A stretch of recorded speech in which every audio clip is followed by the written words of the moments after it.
एक आदमी ने किसी लड़की को फंसा करके गुप्त रूप से घर में रखा और बात बिगड़ गई तो मारकर घर में ही दफना दिया।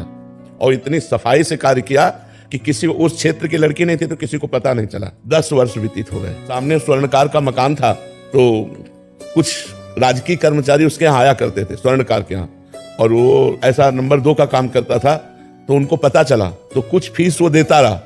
अब धीरे धीरे खान पान रात्रि भर वहीं रुकना, तो उनको पता चल गया कि तिजोरी कहाँ है, पैसा कहाँ है। सब रात्रि में स्वर्णकार को मार डाला राजकीय कर्मचारियों ने, और उनका सब सामान लेकर बाग से लेकर निकल रहे थे। तो वो आदमी लघु शंका के लिए निकला जो 10 वर्ष पहले केस कर चुका था और कुछ नहीं, कोई नहीं जान पाया।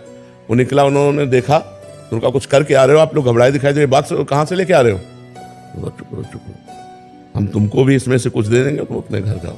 तो उनका नहीं, हम ये तुम्हें चोरी नहीं करने देंगे।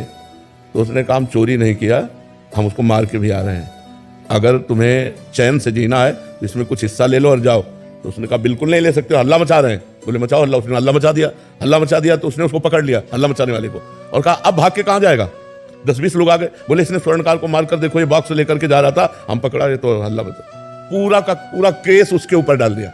अब जब साक्ष्य और सब प्रमाण मिल रहे हैं तो जब जज के सामने गया बहुत रोया, और उसने कहा हृदय से कहता हूँ, फांसी तो तुम्हें देना है फांसी दे दो, आजीवन कारावास देना आजीवन, हृदय से कहता हूँ मैंने पाप नहीं किया। तो उसने कहा सच्ची बताओ, भगवान को साक्षी करके बताओ, तुमसे कोई ऐसा पाप हुआ है क्या इस जन्म में जिसका तुम्हें दंड नहीं मिला? जज ने कहा कोई ऐसा पाप हुआ है जिसका तुम्हें दंड नहीं मिला, सच्ची बताना। उसने हृदय से बताया कि हाँ ऐसा। तो देखो वो पाप कैसे फंसा दिया, उसको कैसे फंसा दिया, लघु शंका के लिए निकला, केस बन गया।